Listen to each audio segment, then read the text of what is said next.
Does anyone out there have a relative named Hazel who lived with someone who was a milkman in Inwood during the 1920s? If so, your family may be in possession of a 10,000-year-old piece of New York City history. Let me explain by going back just over 100 years ago to March of 1925. A crew of construction workers working under Ambrose Conferti was doing the backbreaking work of digging the foundation for what would become the apartment building at number 2 Seaman Avenue in Inwood, Manhattan. They had made a hole 22 feet deep when one worker named Mangelo Domenico uncovered something in the wet clay. Bones. Fortunately for the workers, this wasn't going to become the beginning of a murder mystery, though a crime would later take place. Instead, the workers had unearthed a New York City archaeological rarity, the preserved remains of a young mastodon.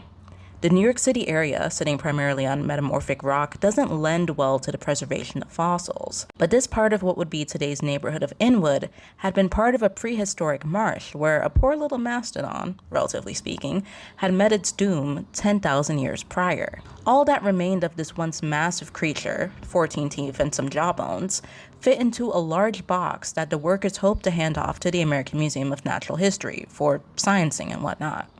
But the A train was still a few years away from reaching this part of the neighborhood, so it was taking a while for someone from the museum to make their way uptown. It didn't take much time, however, for the folks in the neighborhood to hear about the discovery and form a crowd around the excavation site. Among the people in the crowd of hundreds was an unnamed milkman who, upon seeing the box of bones, reportedly reached in and took one of the teeth, saying, "I want this for Hazel. It'll be a corking thing for the whatnot."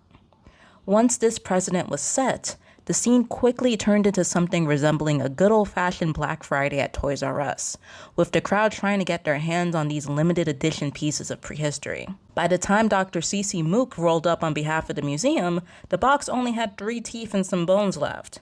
And by the time Dr. Mook had made it back to his car, he'd lost possession of 2 more mastodon teeth. A few weeks later, the American Museum of Natural History put out a call offering a reward for the return of the teeth. Only a few people, it seems, took them up on it.